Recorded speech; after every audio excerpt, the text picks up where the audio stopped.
सुप्रभात विद्यार्थियों, आज हम पढ़ने जा रहे हैं व्याख्यान 2 कक्षा 9वीं विषय हिंदी उप विषय पाठ 3 रीढ़ की हड्डी प्रश्नोत्तर चर्चा व्याख्यान 1 में जो मैंने आपको गृह कार्य दिया था उसकी चर्चा करेंगे हम।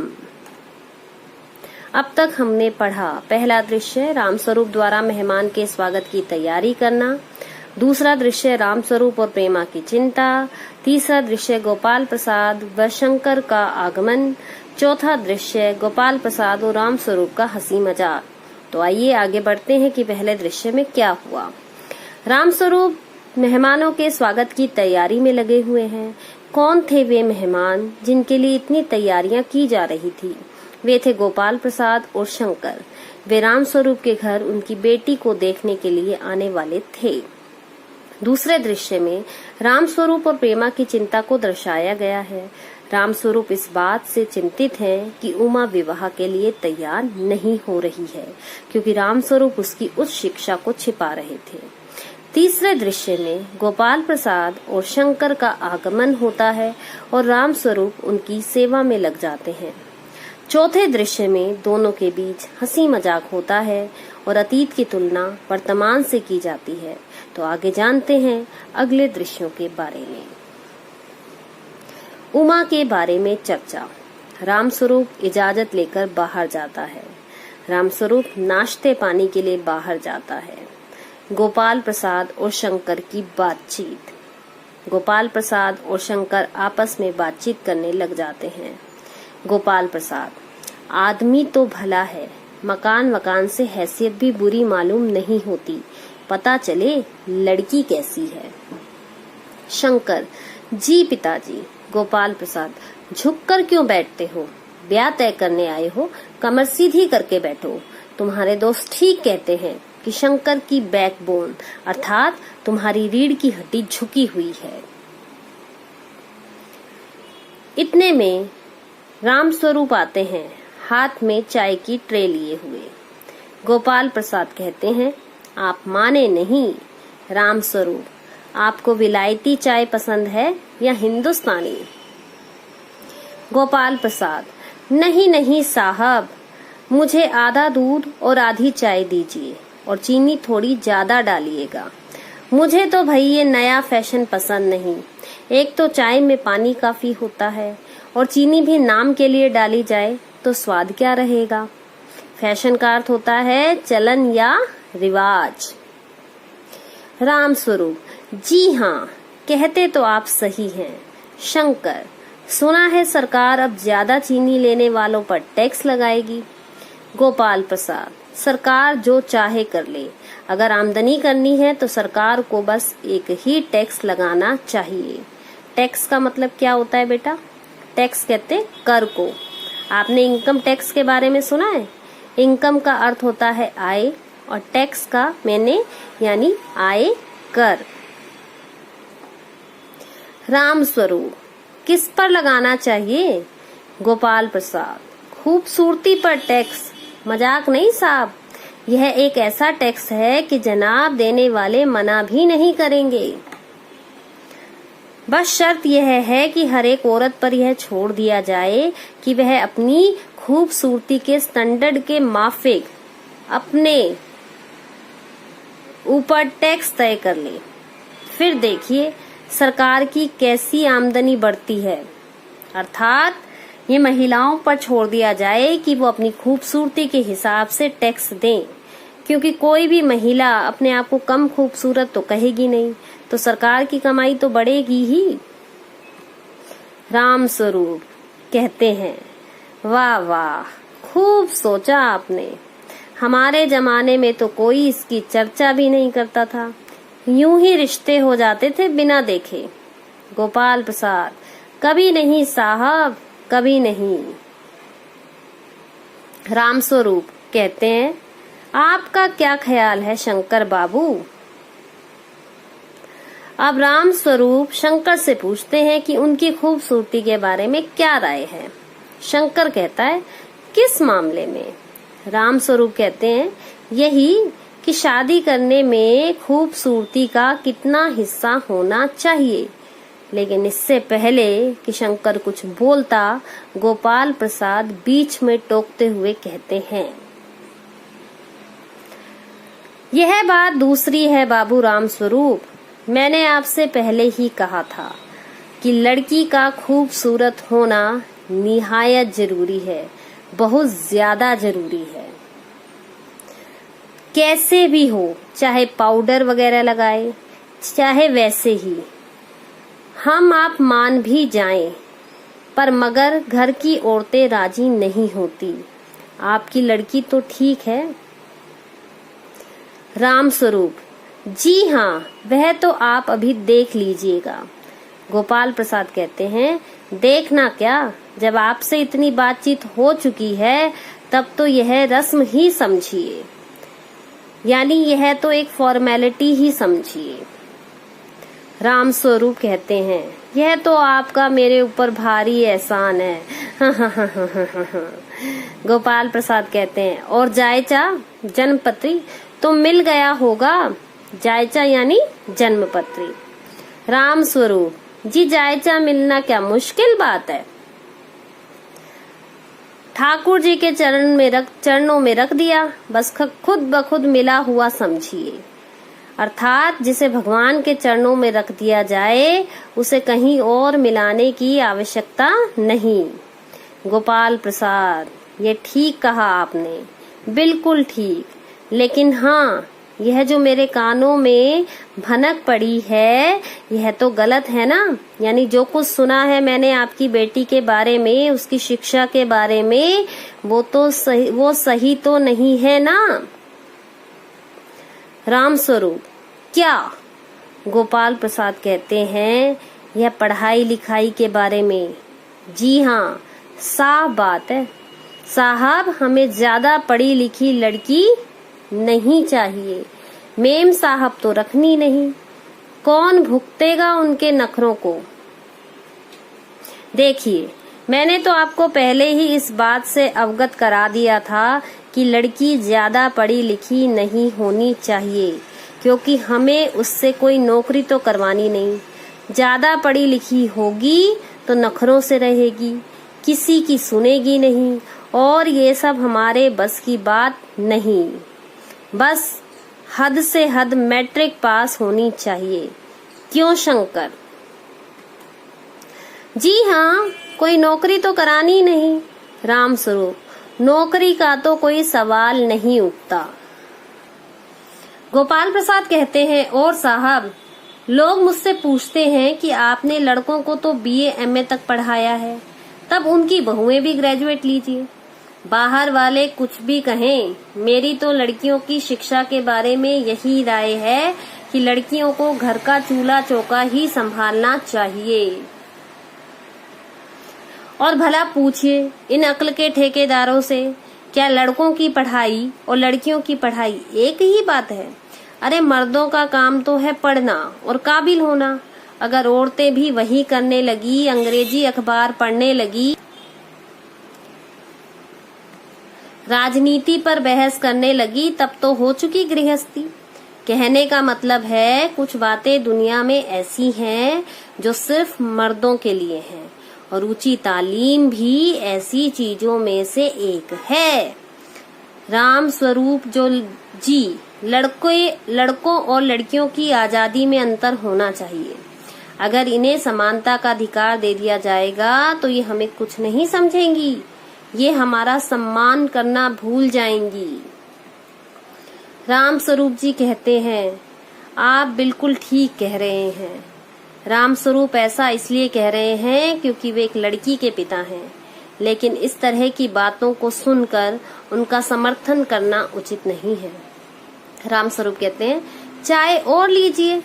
गोपाल प्रसाद, बस साहब, अब तो खत्म ही कीजिए। रामस्वरूप, अरे जरा पान भिजवा देना। पान की तश्तरी हाथों में लिए उमा आती है, सादगी के कपड़े, गर्दन झुकी हुई। उमा से पूछताछ।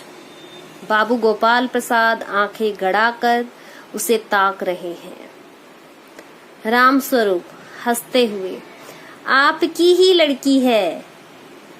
लाओ बेटी, पान मुझे दो।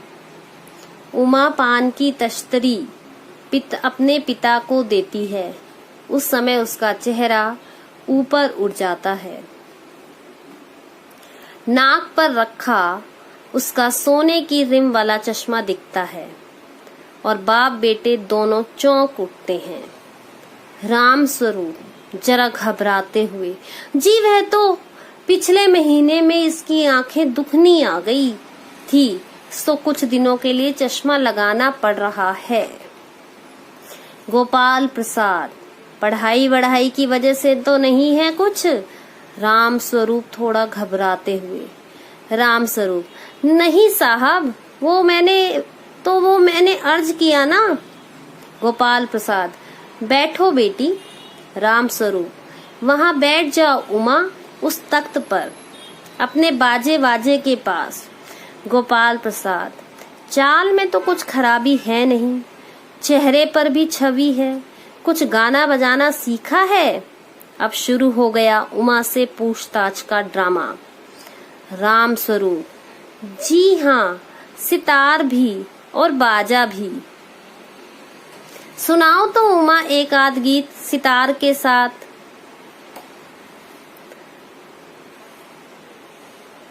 राम स्वरूप लग गए अपनी बेटी की गुणवत्ता बताने में। उमा सितार उठाती है।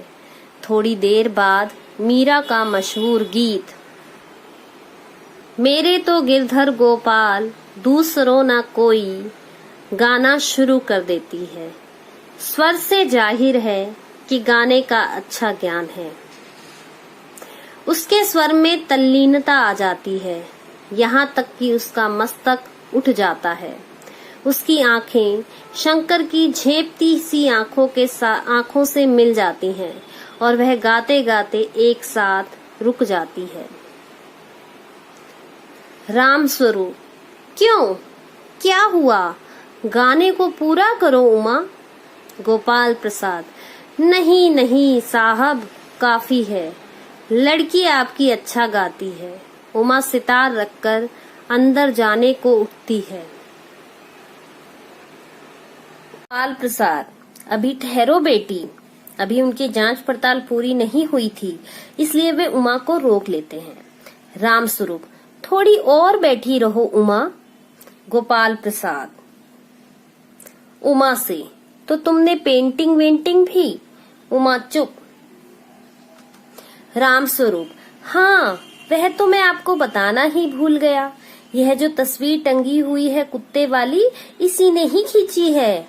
राम स्वरूप उमा के बोलने से पहले ही सब कुछ खुद ही बताने लग जाते हैं। उन्हें डर है कि कहीं उमा अपनी शिक्षा को लेकर कुछ बोल न दे। गोपाल प्रसाद, यह तो बहुत अच्छा है, सिलाई वगैरह? राम स्वरूप, सिलाई तो सारे घर की इसके जिम्मे ही रहती है, यहाँ तक कि मेरी कमीजें भी। हाँ। गोपाल प्रसाद, ठीक, लेकिन हाँ बेटी, तुमने कुछ इनाम विनाम भी जीते हैं? उमा चुप। राम स्वरूप इशारे से कुछ खांसते हैं, लेकिन उमा चुप है, उसी तरह गर्दन झुकाए।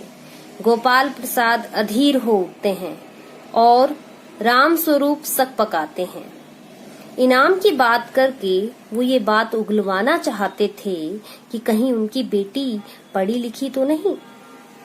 राम स्वरूप, जवाब दो उमा। गोपाल प्रसाद से, हाँ, जरा शर्माती है, इनाम तो इसने। गोपाल प्रसाद रूखी आवाज में, जरा इसे भी तो मुंह खोलना चाहिए। गोपाल प्रसाद को गुस्सा आ जाता है। राम स्वरूप, उमा देखो क्या कह रहे हैं, जवाब दो ना। उमा का जवाब, उमा मजबूत आवाज में, क्या जवाब दूं बाबूजी? जब कुर्सी मेज बिकती है तब दुकानदार कुर्सी मेज से कुछ नहीं पूछता, सिर्फ खरीदार को दिखा देता है, पसंद आ गई तो अच्छा है, वरना। राम स्वरूप चौंक कर खड़े हो जाते हैं। उमा, उमा, उमा, अब मुझे कह लेने दीजिए बाबूजी, ये जो मेरे खरीदार बनकर आए हैं, इनसे जरा पूछिए कि क्या लड़कियों का दिल नहीं होता, क्या उनको चोट नहीं लगती? क्या बेबस भेड़ बकरियां हैं जिन्हें कसाई अच्छी तरह देखभाल कर? इन पंक्तियों के माध्यम से उमा लड़कियों के विवाह के समय होने वाले अपमान का विरोध करती है। गोपाल प्रसाद गुस्से में आकर, बाबू राम स्वरूप, आपने मेरी इज्जत उतारने के लिए मुझे यहाँ बुलाया था। उमा तेज आवाज में, जी हाँ, और हमारी बेइज्जती नहीं होती जो आप इतनी देर से नापतोल कर रहे हैं? जरा अपने इन साहबजादे से पूछिए कि अभी पिछली फरवरी में ये लड़कियों के हॉस्टल के इर्द गिर्द क्यों घूम रहे थे और वहां से कैसे भगाए गए थे। अगर उमा पढ़ी लिखी न होती तो अपने ऊपर होने वाले अत्याचारों का विरोध न कर पाती, शंकर जैसे बुरे चरित्र वाले लड़के की सच्चाई सबके सामने न ला पाती। शंकर, बाबूजी चलिए। अपनी सच्चाई सुनकर शंकर घबरा गया। उसने वहां से चले जाना ही बेहतर समझा। गोपाल प्रसाद, लड़कियों के हॉस्टल में? क्या तुम कॉलेज में पढ़ी हो? राम स्वरूप चुप, क्योंकि राम स्वरूप का भी झूठ सामने आ गया था। उन्होंने लड़के वालों को बताया था कि लड़की मैट्रिक पास है। उमा, जी हाँ, कॉलेज में पढ़ी हूँ, मैंने बीए पास किया है, कोई पाप नहीं किया, कोई चोरी नहीं की और न ही आपके पुत्र की तरह ताक झांक कर कायरता दिखाई है। मुझे अपनी इज्जत, अपने मान का ख्याल तो है, लेकिन इनसे पूछिए कि ये किस तरह नौकरानी के पैरों पड़कर अपना मुंह छिपाकर भागे थे। लड़की भी पढ़ लिख कर आपका नाम रोशन कर सकती है, ये आवश्यक नहीं कि एक लड़का ही पढ़ लिख कर आपका नाम रोशन करेगा। शंकर जैसे चरित्र वाले लड़के से तो किसी भी तरह की सम्मान की अपेक्षा नहीं की जा सकती। रामस्वरूप, उमा, उमा। गोपाल प्रसाद खड़े होकर गुस्से में, बस हो चुका बाबू रामस्वरूप, आपने मेरे साथ दगा किया है। आपकी लड़की बीए पास है और आपने मुझसे कहा था कि सिर्फ मैट्रिक तक पढ़ी है। मैं चलता हूँ। गजब हो जाता, झूठ का भी कुछ ठिकाना है। आओ बेटे चलो। उमा, जी हाँ, जाइए, जरूर चले जाइए, लेकिन घर जाकर यह पता लगाइएगा कि आपके बेटे की रीढ़ की हड्डी भी है या नहीं, यानी बैकबोन, बैकबोन। उमा जाते जाते भी गोपाल प्रसाद को यह समझा देती है कि जिसकी रीढ़ की हड्डी सीधी है, अर्थात जिसका समाज में अच्छा चरित्र है, लोग उसी की कद्र करते हैं, और जिसकी रीढ़ की हड्डी यानी बैकबोन झुकी हुई है, वो समाज में सम्मानित नहीं हो सकता। बाबू गोपाल प्रसाद के चेहरे पर गुस्सा है और उनके लड़के के रुलांसापन। दोनों बाहर चले जाते हैं। राम स्वरूप कुर्सी पर बैठ जाते हैं। उमा भी चुप हो जाती है। राम स्वरूप सदमे में हैं। वे सोच रहे हैं कि ये उमा ने क्या कर दिया, उनकी मेहनत पर पानी फेर दिया, उन्हें कहीं मुंह दिखाने लायक नहीं छोड़ा। प्रेमा, उमा रो रही है। यह सुनकर राम स्वरूप खड़े हो जाते हैं। पर्दा गिरता है। इस एकांकी का उद्देश्य है समाज में लड़के और लड़की में अंतर न करने की सीख देना और लड़कियों को शिक्षित करना आवश्यक है, यह बताना। अब हम अभ्यास के 2 प्रश्नों की चर्चा करेंगे। कल मैंने आपको गृह कार्य में 1 से 4 प्रश्नों के उत्तर लिखने के लिए दिए थे। आगे के 2 प्रश्नों की चर्चा हम इस व्याख्यान में करेंगे और बाकी गृह कार्य में आपको हल करने के लिए दिए जाएंगे। तो आगे बढ़ते हैं प्रश्नोत्तर चर्चा। प्रश्न 5, राम स्वरूप का अपनी बेटी को उच्च शिक्षा दिलाना और विवाह के लिए छिपाना, यह विरोधाभास उनकी किस विवशता को उजागर करता है?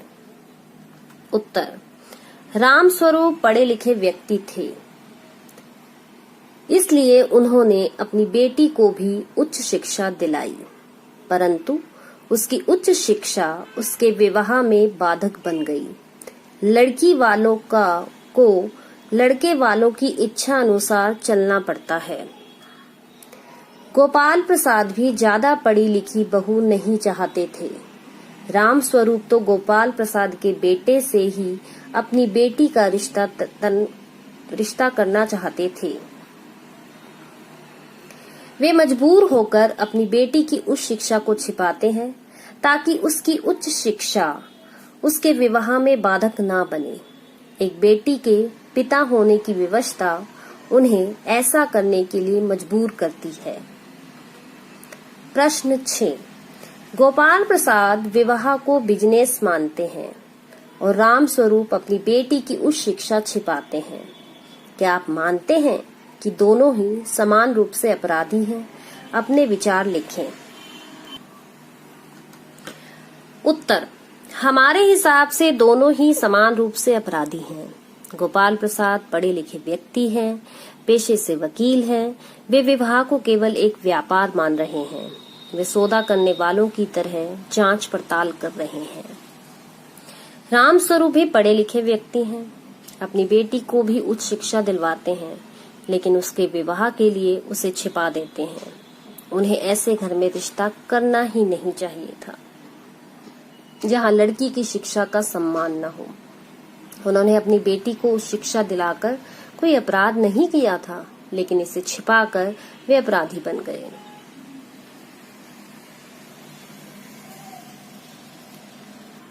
अब प्रश्नोत्तर चर्चा के बाद हम गृह कार्य की चर्चा करते हैं, जो कि आपको साफ उत्तर पुस्तिका में करने हैं। प्रश्नोत्तर करने के बाद आप इन्हें हमारी मेल आईडी पर भेज दीजिएगा। प्रश्न 7। आपके बेटे की रीढ़ की हड्डी है भी या नहीं? उमा के इस कथन के माध्यम से शंकर की किन कमियों की ओर संकेत करना चाहती है? प्रश्न 8। शंकर जैसे लड़के या उमा जैसी लड़की समाज को कैसे व्यक्तित्व की जरूरत है? तर्क सहित उत्तर दीजिए। प्रश्न 9। रीढ़ की हड्डी शीर्षक की सार्थकता स्पष्ट कीजिए। प्रश्न 10। कथा वस्तु के आधार पर आप किसे एकांकी का मुख्य पात्र मानते हैं और क्यों? प्रश्न 11। इस एकांकी का क्या उद्देश्य है? प्रश्न 12। समाज में महिलाओं को उचित गरिमा दिलाने हेतु आप कौन कौन से प्रयास कर सकते हैं? ये थे आपके गृह कार्य के प्रश्न। तो अब चर्चा करते हैं कल के व्याख्यान में दिए गए गृह कार्य के प्रश्नोत्तर की। पहला प्रश्न था, राम स्वरूप और गोपाल प्रसाद बात बात पर एक हमारा जमाना था कहकर अपने समय की तुलना वर्तमान समय से करते हैं। इस प्रकार की तुलना करना कहाँ तक तर्कसंगत है? उत्तर: राम स्वरूप और गोपाल प्रसाद का अपने समय की तुलना करना उचित नहीं है, बल्कि ऐसा करके वे अतीत को महान बना रहे हैं। समय परिवर्तनशील है। समय के साथ साथ लोगों के विचार और दृष्टिकोण भी बदल जाते हैं। आज लड़कियों को हर अधिकार प्राप्त है। वे हर क्षेत्र में पुरुषों के साथ कंधे से कंधा मिलाकर काम कर रही हैं। अगर पुराने समय की बात करें तो लड़कियों को ये अधिकार प्राप्त नहीं थे। हमें अतीत से उतना ही ग्रहण करना चाहिए जितना हमारे लिए लाभकारी हो। प्रश्न 2। अपनी बेटी का रिश्ता तय करने के लिए राम स्वरूप उमा से जिस प्रकार के व्यवहार की अपेक्षा कर रहे हैं वह उचित क्यों नहीं है? उत्तर: राम स्वरूप अपनी बेटी का रिश्ता तय करना चाहते हैं, इसलिए वे अपनी बेटी से इस प्रकार की अपेक्षा कर रहे थे कि वह सीधी सादी, शांत स्वभाव वाली व कम पढ़ी लिखी लगने वाली लड़की की तरह लड़के वालों के सामने पेश आए। उनका ऐसा सोचना सही नहीं है। लड़की कोई वस्तु नहीं है जिसे दूसरों के सामने खरीदने के लिए पेश कर दिया जाए, बल्कि उसे शिष्ट और पढ़ी लिखी लड़की की तरह व्यवहार करने देना चाहिए। प्रश्न 3। एकांकी के आधार पर राम स्वरूप और गोपाल प्रसाद की चारित्रिक विशेषताएं लिखिए। उत्तर: राम स्वरूप और गोपाल प्रसाद की चारित्रिक विशेषताएं इस प्रकार हैं। राम स्वरूप शिक्षित होने के साथ साथ एक लड़की के पिता भी हैं, जो अपनी बेटी की शादी शंकर से करवाना चाहते हैं। इस कारण वे अपनी बेटी की उस शिक्षा को छिपा रहे हैं। उन्हें डर है कि कहीं लड़के वालों ने उनकी लड़की को पसंद नहीं किया तो समाज में उनकी बेइज्जती होगी। वे अपनी बेटी को लड़के वालों के सामने झूठ बोलने के लिए कहते हैं। वे डरपोक वे विवश पिता हैं। गोपाल प्रसाद पेशे से वकील होने के साथ साथ एक लड़के के पिता भी हैं। इसी बात का उन्हें अहंकार भी है। उन्हें ऐसी बहू चाहिए जो कम पढ़ी लिखी हो, जिसे वो अपने अनुसार चला सके। उन्हें सुंदर दिखने वाली गुड़िया के रूप में एक खिलौना चाहिए, जिसे वो अपने अनुसार चला सके। प्रश्न 4, गोपाल प्रसाद एमए से बेहतर किसे मानते हैं और क्यों? उत्तर, गोपाल प्रसाद अपने जमाने के मैट्रिक पास को आजकल के एमए वालों से बेहतर मानते हैं। ऐसा कहकर वो ये दर्शाना चाहते हैं कि उनके जमाने के पढ़े लिखे लोग ज्यादा समझदार हैं। वे आधुनिक पढ़ाई करने वालों को स्वयं से नीचा समझते हैं। वे आजकल के युवकों पर अपना दबदबा कम नहीं होने देना चाहते। कल के व्याख्यान में हम इस पाठ की दोहराई करेंगे। मिलते हैं कल एक नई जानकारी के साथ। धन्यवाद।